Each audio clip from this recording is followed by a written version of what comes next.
And so when it comes to this notion of predicting, it's very difficult because we are looking at very complex systems that actually interact with each other across the planet.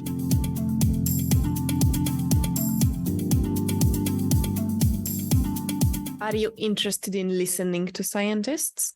What do you think about the urgency of actions after scientific proof? How can we use the planetary indicators for better urban futures? Stay tuned for answers from Marcus Foth. What is the future for cities? Do you want to learn more about them? Do you want to know how others think about them? Do you want to be part of the conversation? Then this is the right place. Welcome to What is the Future for Cities podcast. Today, I will interview Marcus Foth, Professor of Urban Informatics at Queensland University of Technology. We will talk about his vision for the future of cities, urban visioning, declining cities, opportunities in health, arts and social sciences, donut economics, and many more. So let's start with a proper introduction. Marcus Foth is a professor of urban informatics in the School of Design and the Chief Investigator in the QUT Digital Media Research Center, Faculty of Creative Industries, Education and Social Justice, Queensland University of Technology, Brisbane, Australia. For more than 2 decades, Marcus has led ubiquitous computing and interaction design research into interactive digital media, screen, mobile, and smart city applications. Marcus founded the Urban Informatics Research Lab in 2006 and the QUT Design Lab in 2016. He is a member of the More Than Human Futures Research Group. Marcus has published more than 270 peer-reviewed publications. He is a fellow of the Australian Computer Society and the Queensland Academy of Arts and Sciences, a distinguished member of the International Association for Computing Machinery, and currently serves on Australia's National College of Experts. As a disclaimer, we would like to let everyone know that this conversation was recorded in October 2023. And with that, Marcus, welcome to the podcast. Thank you so much for your time on the podcast. I highly appreciate your appearance. Let's jump right in. What does the future of cities mean to you? Thank you so much for having me on the program, first of all. It's great to be here.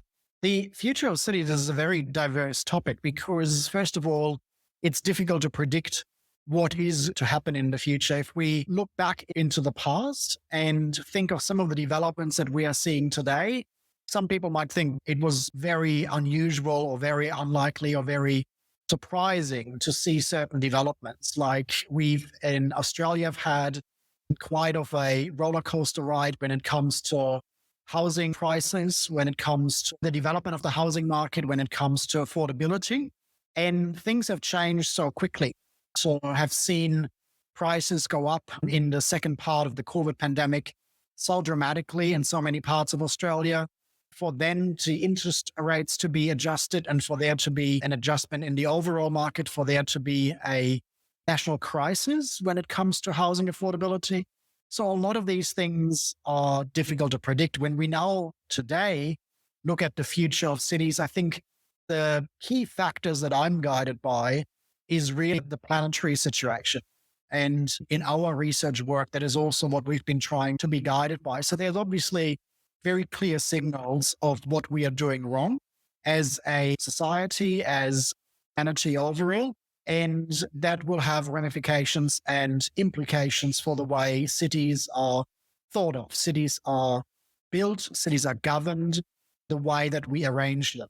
And that is something that I believe is key and the core part of the future of cities, to be able to look at the planetary situation, to look at the vital indicators with regards to where humanity is at, and then translate this into what we can do in urban studies and how that can then inform decision-making in urban policy and decision-making at the governance level of cities, municipalities, but also at the other levels of government, because they also a huge role to play. So at the state and federal level.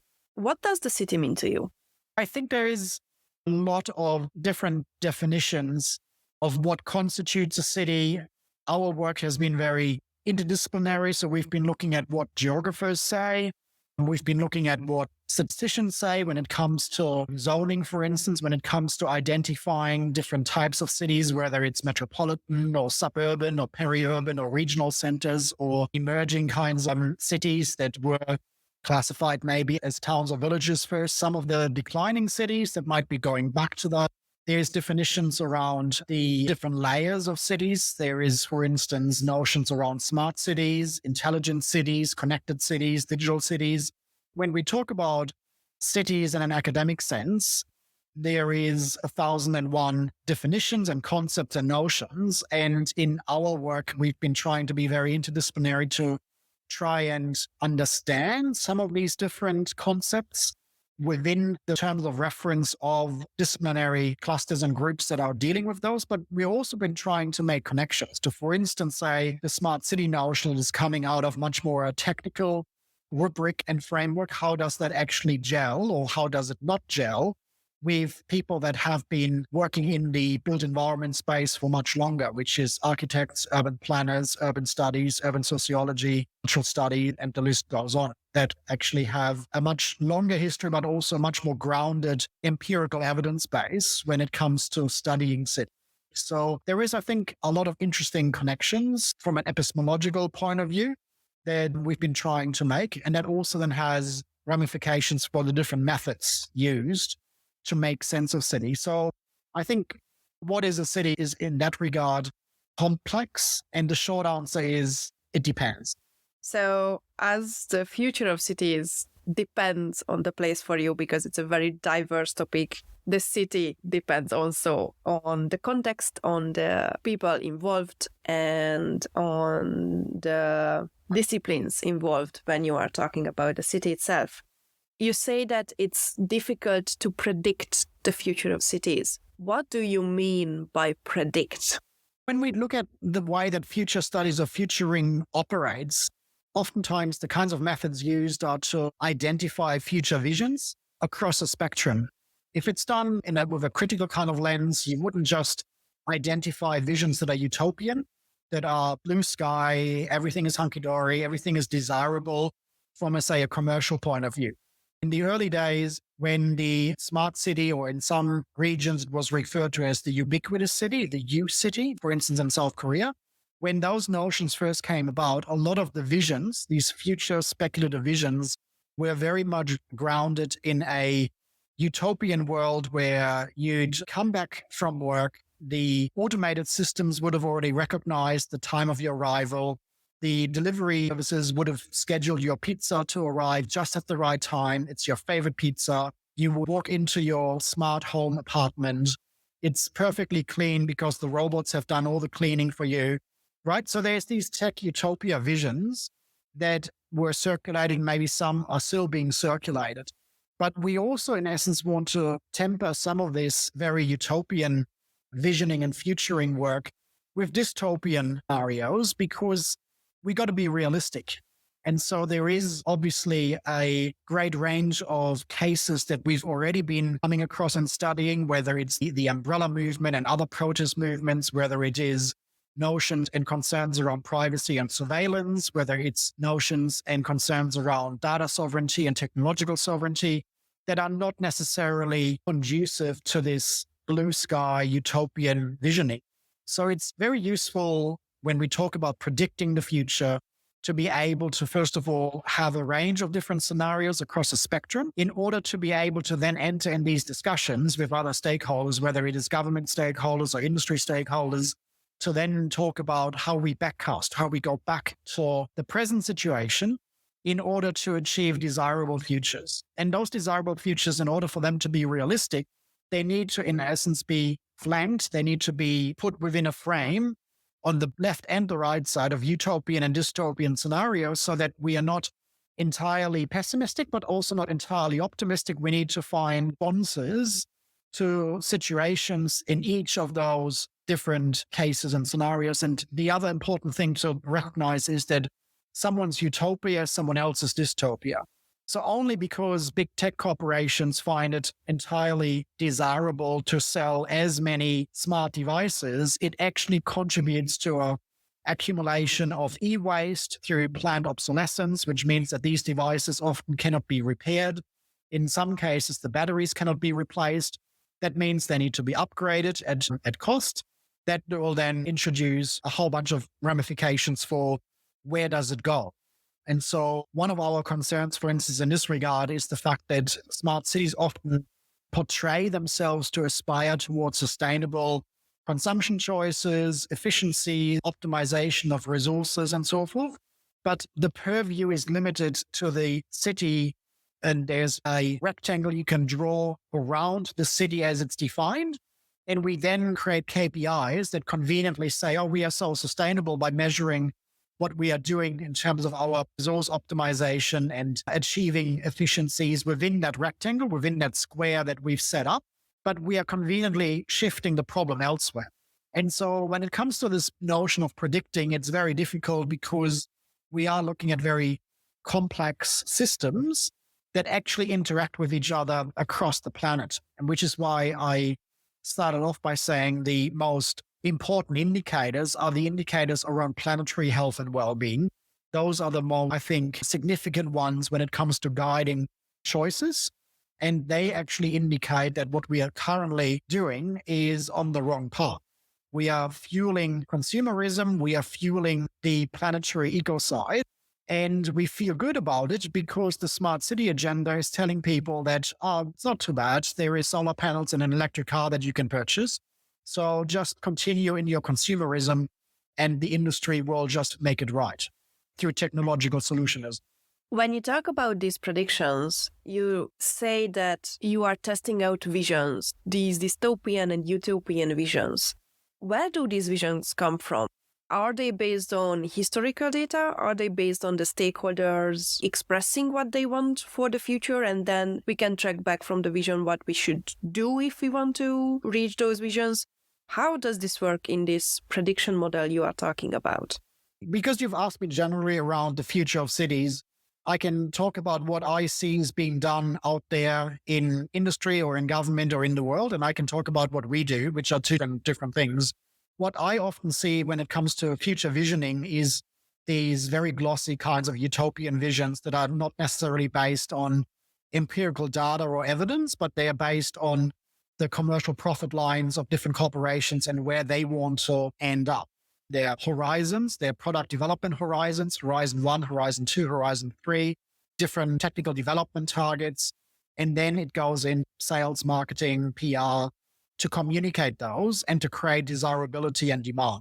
Now, that is different to what we do in an academic context because that is much more based on rigorous research. We're trying to collect data from qualitative or quantitative methods. We use surveys, interviews, focus groups. We use design methods in order to understand realities and lived experiences.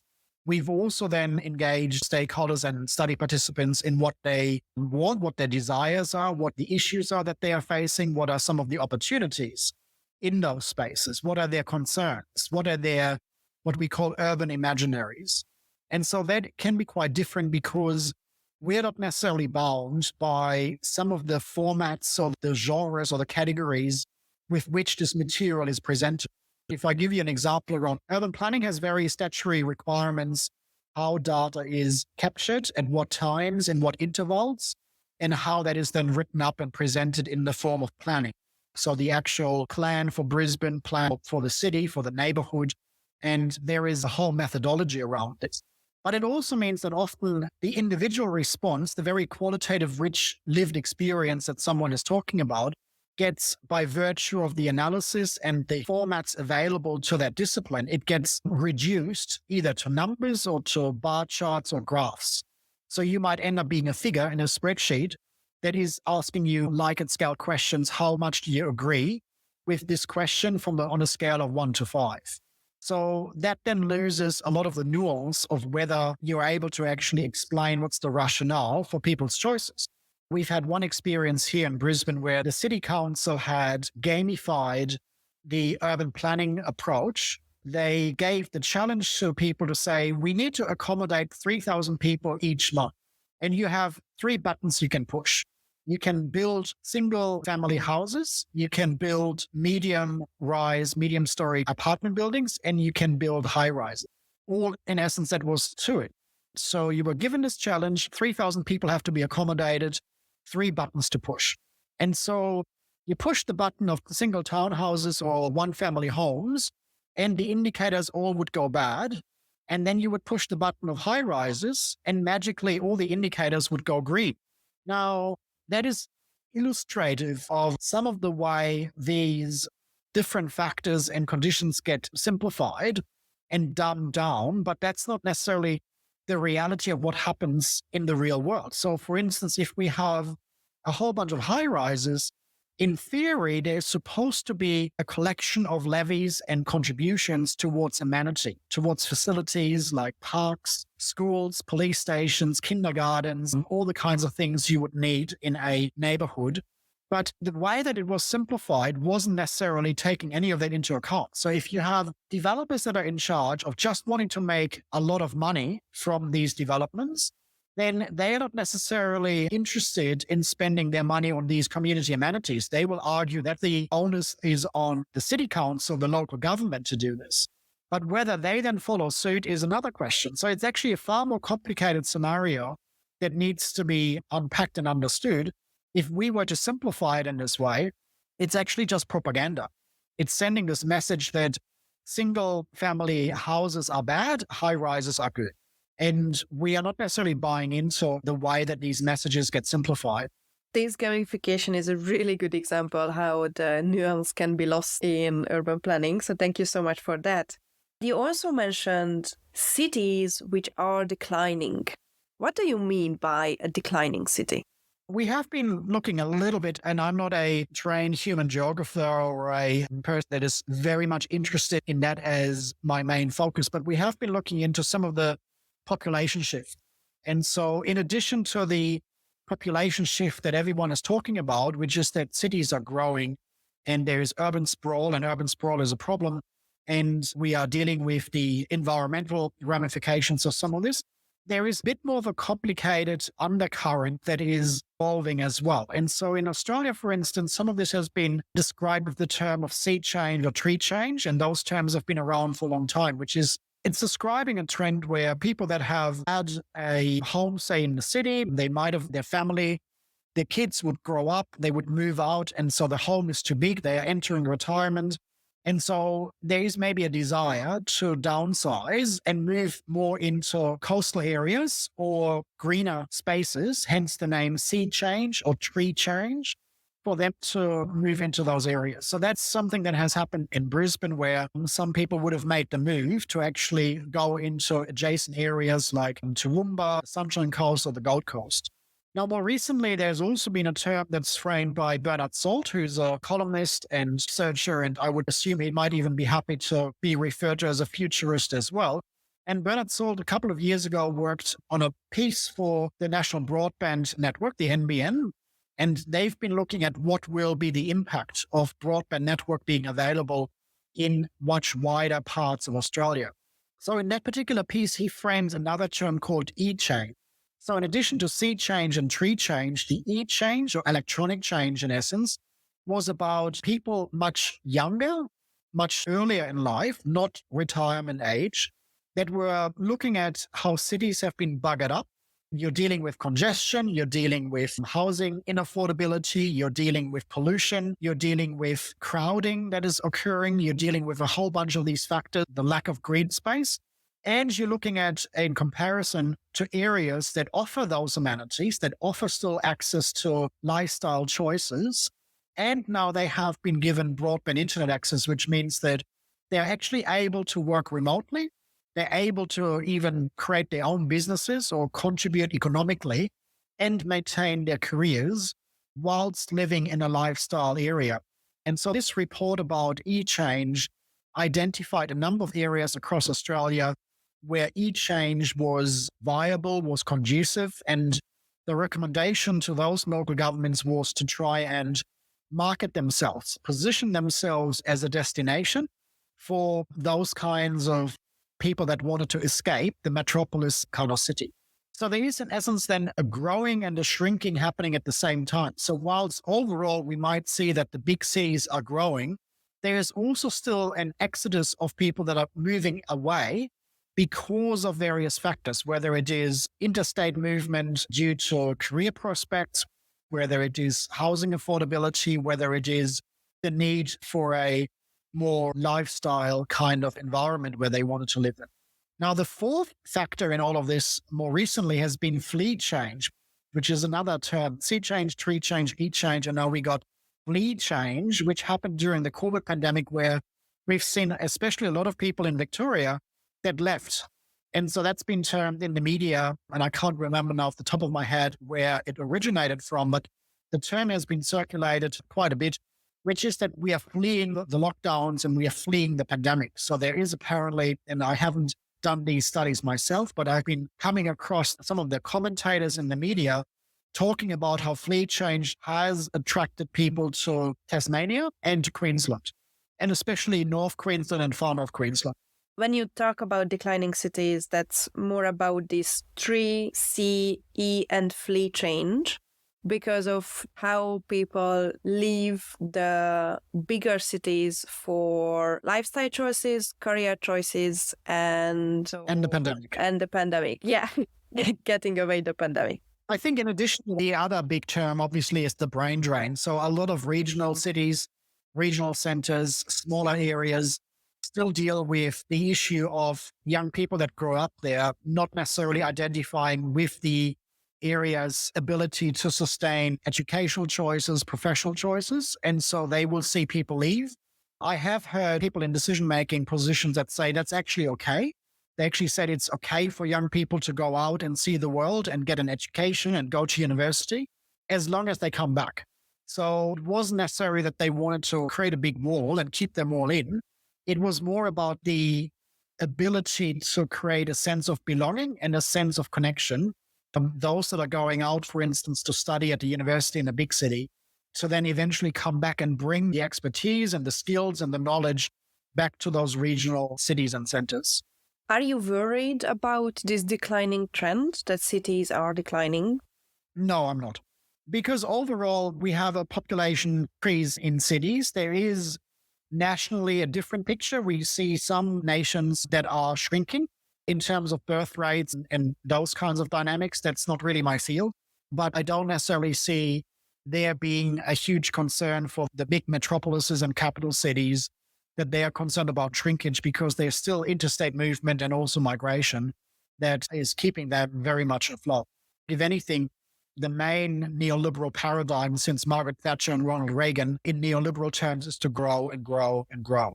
Can you explain us what the planetary indicators are? You were mentioning when you were talking about that we need to see these planetary indicators and then translate them into the urban context. What are these planetary indicators? There's a range of those, and I'm guided by those colleagues and scientists that are studying planetary indicators. A really good one, a good framework or concept is by Kate Raworth, who is attached, I believe, to the University of Oxford. And she's an economist that has come up with a concept called the donut economics. Indicators are arranged like a donut.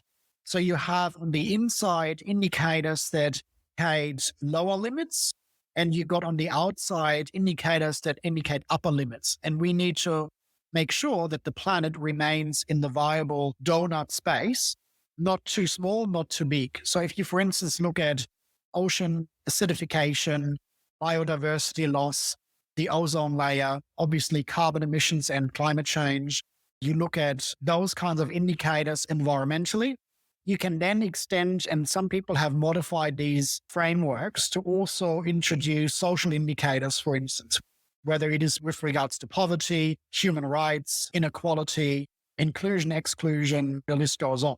So there's various of these, in essence, dashboards that gives you a picture of where the planet is at and where we are at as humanity. But no matter which one you're looking at, it's bad news. The latest one I just saw this morning reported in The Guardian from, I think it was an article published in the Bioscience Journal. It was also signed by 15,000 scientists in an open letter. And all the indicators are suggesting that we need urgent action, and we won't see urgent action. Which brings us to your fears and concerns. What are the three biggest fears or concerns regarding the future of cities for you? There probably is more, but let's start. So one big concern for me is that there is too much reliance on technology is going to fix it all. In fact, in 2 weeks' time, I'm giving a talk at the University of Sydney that is about technological solutionism. And I'm providing 3 provocations that talk about how technology and science is not going to fix climate change, particularly science. Science has already fixed climate change. We know what is causing it. We know what to do about it. So in my view, the job of scientists is done. They can increase the accuracy of their predictions. They can increase the accuracy of their models, but there is no more debate. There is no more uncertainty. We have established confidence that is high enough at the Intergovernmental Panel on Climate Change that we now, and we probably needed to have been doing this more than a decade ago, we now need to move into action. The fact that there is paralysis instead of action is not the problem of scientists, which brings me to my second problem and the second concern I have. Cities have been largely hijacked, and the governance frameworks, municipalities, local governments have been hijacked by corporate agendas. For too long have local governments been told to operate cities like a corporation. They've been corporatized because it suits the rhetoric of consultancy companies and technology providers to ensure that public servants treat a city like a corporation. So use the frameworks and the rhetoric from the 70s and 80s about resource optimization. The people living in cities are not citizens. They are the service consumers accessing and using services. We are talking about the way that the bottom line is driven by financial considerations around profit margins. And so what this is then ignoring is that cities are much more than a bunch of service portfolios. The roads, rates, and rubbish originally, and the way that in Australia it's often framed, is more about the provision of services. And then you got, in addition to that, it's all wrapped up into entertainment and consumption choice. So a lot of the cities, the main rhetoric that is used is about, there are so many things for you to see and do in city X, Y, and Z. You can go to this entertainment precinct, you can go shopping, you can go to restaurants, you can do this and this. So cities have been largely framed as these entertainment holiday resorts that offer all these little amenities to a whole bunch of people that are able to afford them, and forgetting about the original governance challenges for cities that's been in a way papered over in order to prioritize these very corporate ways of approaching city governance. So that is my second fear, that this is, if anything, not just continuing, it's growing and mushrooming, because it's now that regional cities are looking at the bigger ones as aspiration. And they're saying, we want this for us as well. So I go to regional, much smaller cities, and they are trying to mimic some of these developments, obviously accelerating the way that they introduce the same problems, the same challenges and pitfalls that the bigger cities are already dealing with, which is housing inaffordability, crime, a whole bunch of inequality, pollution, housing inaffordability, the list goes on.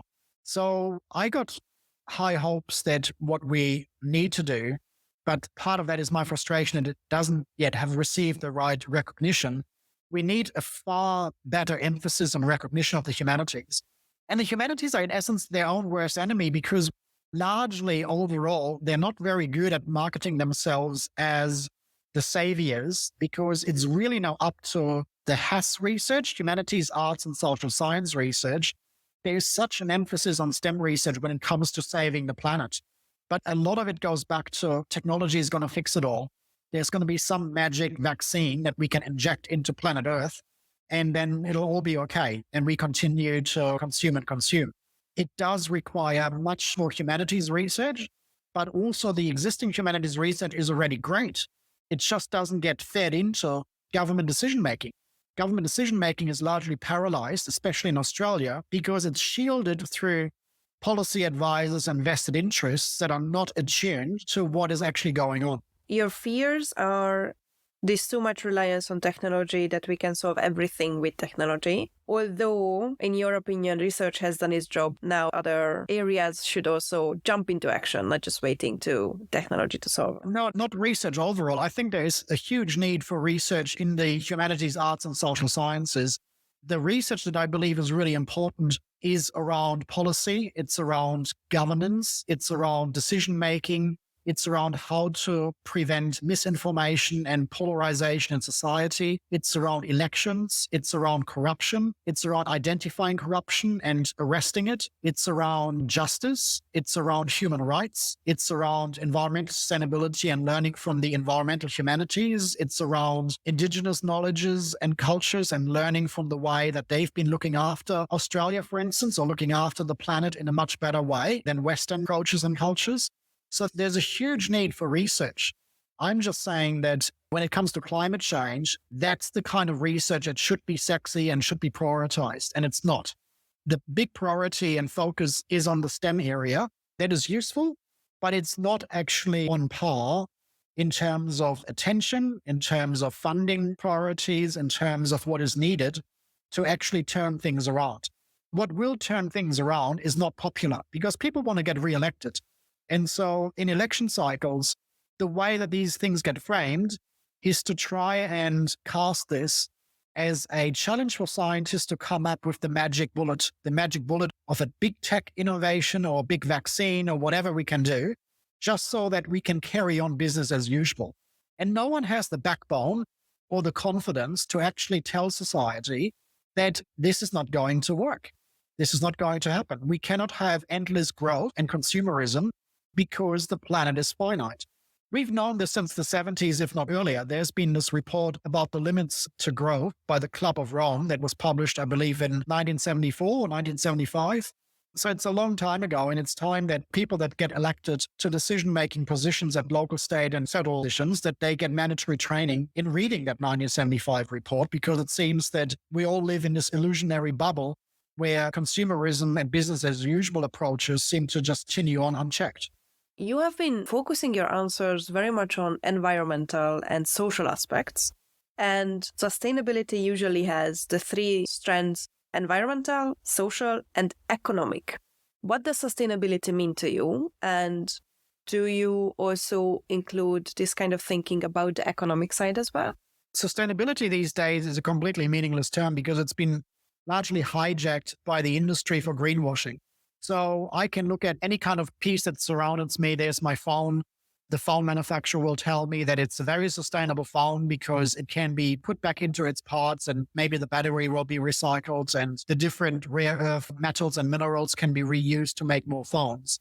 But again, the problems run much deeper. When we look at some of the studies and some of the investigative journalism reports, there was one done a couple of years ago by the Washington Post, going into the Congo, going into the areas where cobalt is mined by individual soul traders together with their children, digging holes up to 7 meters to dig up cobalt, to then hand this over to middlemen that will pass it on to eventually end up in our mobile phones, any kinds of devices that are lithium-ion battery powered into electric vehicle. So it also ends up in the Teslas, in the BMWs, in the Toyotas that require large amounts of cobalt in order to produce those batteries. So sustainability is often used by the industry as a welcome way to wrap around green packaging around their products, just so the products can continue to be sold in order to satisfy the shareholders and the board of directors. The way that economics features in this is interesting because in essence, what we need is an entirely new economic model. And there's lots of very clever people, such as Kate Raworth, who I mentioned earlier, that are advocating and proposing different economic models. We're talking about a new economy. Now, different people have different ideas of what they mean by a new economy, but it definitely doesn't operate the way we operate right now. Still, a lot of the nation states, they use GDP, gross domestic product, as the indicator of the health of our economy. That's completely absurd. It's all based on growth. It's just based on the way that we are growing and destroying the planet. We are measuring and using indicators of the planet's destruction as an indicator of health. I can't think of anything that is more perverted than this particular paradox. There's some indicators that are more progressive. We have seen Bhutan adopt the happiness index. We've seen the New Zealand government adopt the well-being budget. Those are the kinds of signs and signals that seem to be going in the right direction. But it needs a far more profound transformational shift in terms of economics in order to turn things around. And a lot of that is based on economic models that are circular. But again, the circular economy, which is also a very big buzzword right now, has been hijacked for greenwashing as well. Everything now is part of the circular economy, but hardly anyone really understands what that concept is supposed to entail. So now we have just very conventional recycling that has been rebranded circular economy. So it looks sexy and makes consumers feel good about themselves, and business as usual. Corporations are posting billion-dollar profits. There is a lot of research work that needs to be done to end the greenwashing, for people to be educated around what genuine sustainability means. And in our work, what we've been trying to do is to, and this is really just scratching the surface, what we've been trying to do is understand some of the governance models that are coming from much more ancient times.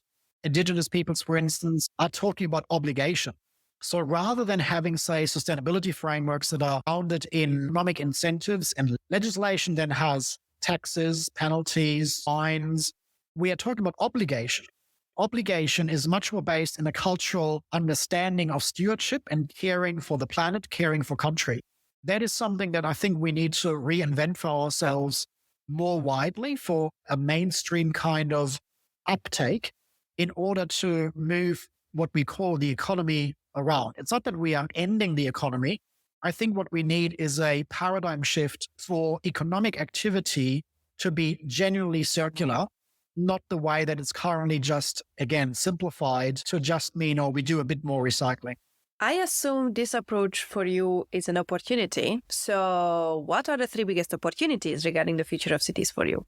There is certainly an opportunity to emphasize and listen to what scholars in the environmental humanities particularly, but in the wider HAS field have been working on, and connecting those and giving it the same, if not more attention than what's been happening in the STEM field. There is far too much emphasis on STEM research coming to the rescue when it's HAS researchers that are producing very profound scholarly contributions that are currently not sitting on par with the merit and utility that it deserves. The other one is around the opportunities of actually starting to trial some of these things. We've been seeing trials of universal basic income. We've been seeing trials of 4-day working week. We've been seeing trials of different indicators and measurements of economic activity that is providing a different pathway, not just based on growth at all costs, but actually identifying qualitatively what do we want to grow and what do we not want to grow, rather than to count everything. Like we are producing submarines and we're doing weapons trades and we are doing further mining activity and fossil fuel activity and gas exploration and fracking. And all of that is just contributing to the gross domestic product. And so the gross domestic product is going up. So we congratulate ourselves that we're doing well. We are not doing well. We need to actually have differentiated indicators of the things we want to grow and the things we do not want to grow. In fact, there are some things we need to see in decline in order to achieve a health and well-being, not just for society, but for the planet. So that requires political leadership. And my main passion is around connecting the academic evidence base that is out there with the way that the politicians need to actually make uncomfortable decisions. And that is, I think, the biggest opportunity, but at the same time, the biggest challenge. At the moment, the decision-making is just too cushy. It is just geared around getting re-elected. And we need to find a generation of politicians that are going to do truth-telling. Truth-telling, not just in the indigenous sense, they need to do truth-telling of where we're at. The scientists have been doing truth-telling. We are now seeing scientists that have been issuing warnings to humanity. We had the first warning to humanity. We now have already seen years ago the second warning to humanity, and it's falling on deaf ears. So this idea of the confidence of politicians to actually be at the lectern, on the microphone, giving talks, telling us what's going on, not just papering over, saying it's all hunky-dory and giving people bread and circuses. Why do you think that the humanities and art scholars are less listened to than the STEM scholars? That's an interesting question. I think largely there seems to be some sort of stereotype around humanities, arts, social science research maybe being difficult to convey. Like if you have the stereotypical science innovation like EMC square, or there's a vaccine, or there's a rocket that goes in the sky, it's very tangible, it's very real, it's very positivist. And so positivism, this very black and white kind of idea of numbers, facts, tangible technology pieces, that is easy to sell in the media. It's easy to talk about. When it comes to humanities, arts, and social sciences, it is often much more, it depends, right? It could be this, it could be that. There's nuance, there's richness, qualitative data can be interpreted in different ways. So it is much more fuzzy and it's much more akin to how humanity really is a complex beast. But that makes it actually quite authentic. At the same time, it makes it very difficult to convey and it makes it easy to attack. So you do have then opponents in the corporate sector that will say, but are you sure? Is there enough evidence? Maybe let's do some more research on it and let's see again next year. So those are some of the challenges of why the research overall, and this is a very broad generalization, doesn't have the same, relatively speaking, the same cut through as things, outputs out of the STEM arena that can be easily communicated and marketed. There is exceptions on both sides, but that would be my answer to that question. This kind of political leadership with a new generation of truth-telling politicians sounds very utopian. Do you think that we will get there? We are seeing a shift. I just don't know whether that shift is fast enough. So climate change is not future music anymore. It's already here.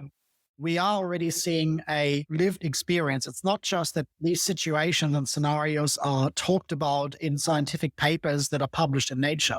We see the frequency of bushfires, floods, cyclones increasing. We are seeing remote communities being cut off for longer periods of time each year. We are seeing the severity of these events increasing. But we also see some of the implications that are very real on everyday people, even outside those severe events. Like insurance in Australia is completely unaffordable. Homeowners and people in apartment buildings, their insurance premiums in some cases have quadrupled. So a lot of the house owners are not able to insure their houses anymore because the payouts from the insurance premiums are so high that as an overall Insurance Council of Australia, we are looking at the sector there is looking at trying to raise enough funds through premiums to cover the payouts. That's the whole principle behind insurance, that the events of the few, the kind of accidents and disaster events of the few are covered and paid for by the many. But this equation doesn't work anymore because we now have so many disaster events across so many different states, so many cities, so often that we can't pay for it anymore. So we already looking at a very hard economic situation where the capitalist neoliberal framework or the market will fix it. The market is not going to fix this. We have lost that equilibrium between the disasters of the few are going to be paid by the premiums of the many.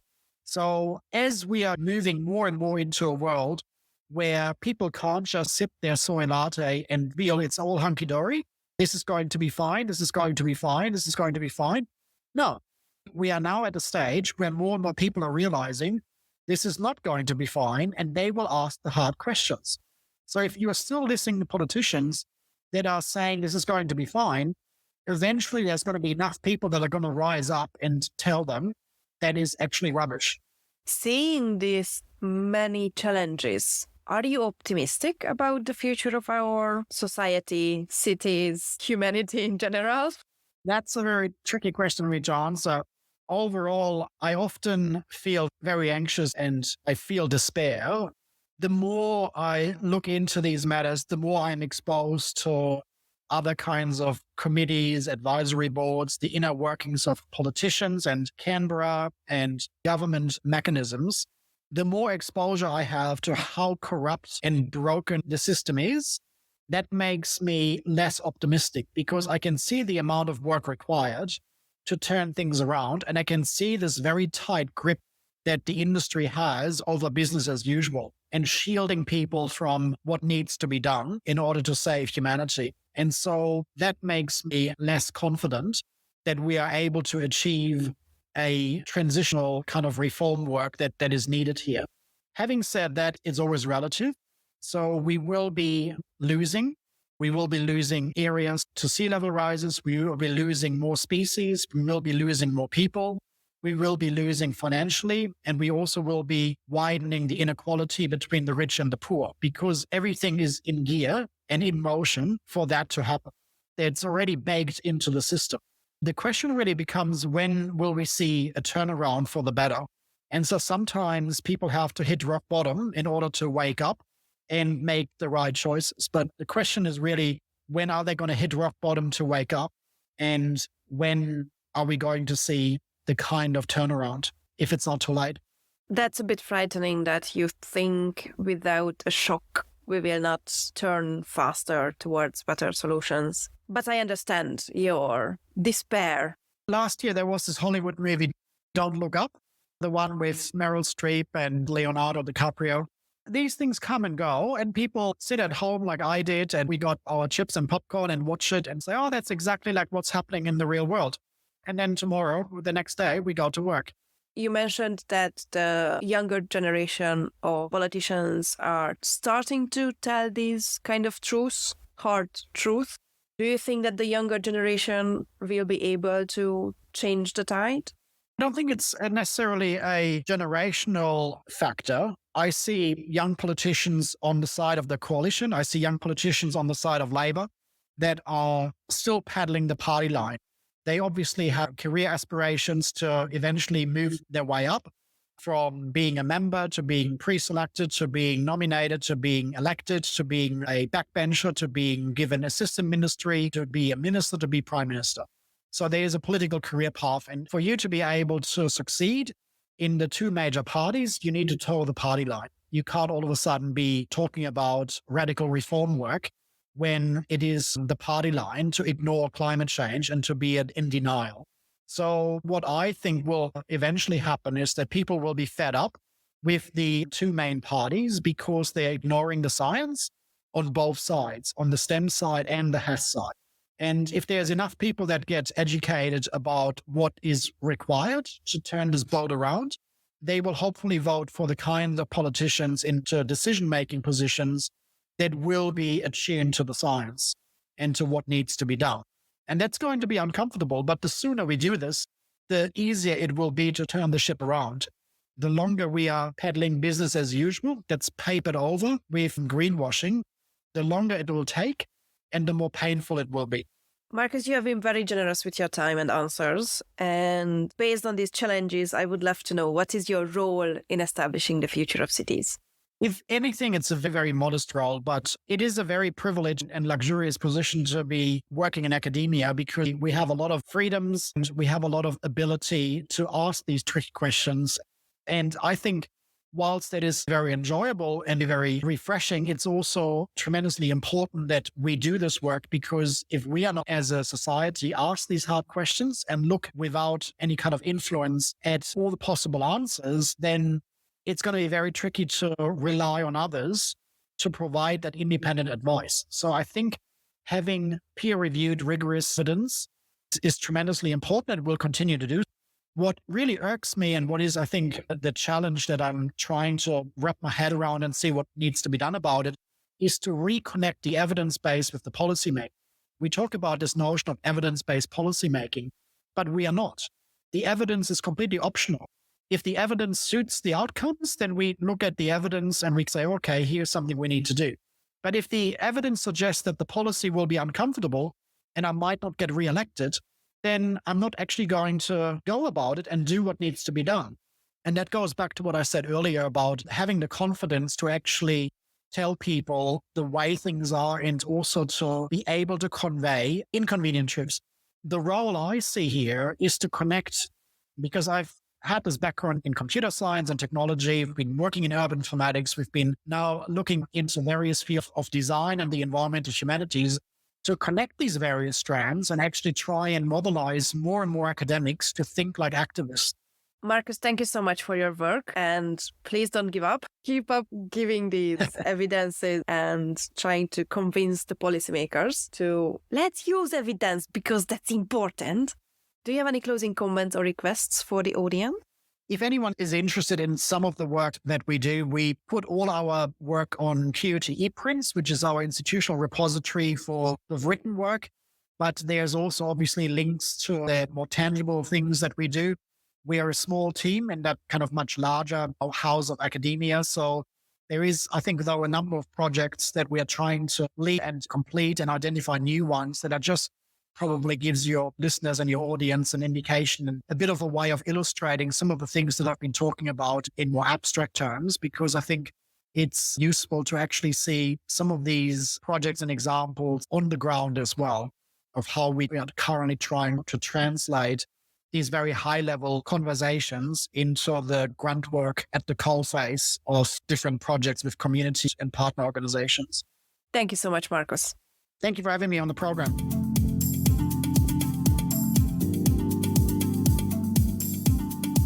It was really interesting to hear from Marcus that AJS scientists need to be more involved in decision-making, not to mention his answer to optimism. Tom Boschard expressed similar sentiments in episode 186. You can find out more about Marcus online. All the links are in the show notes. What was the most interesting part for you? What questions did arise regarding Marcus' approach to the future of cities? What have you learned from this interview? Let me know on Twitter at WTF4Cities or on the WTF4Cities.com website where the transcripts and show notes are available. You can also subscribe on the website not to miss any new episodes and leave some feedback. I hope this was an interesting interview for you as well, and thanks for tuning in. What is the Future for Cities podcast?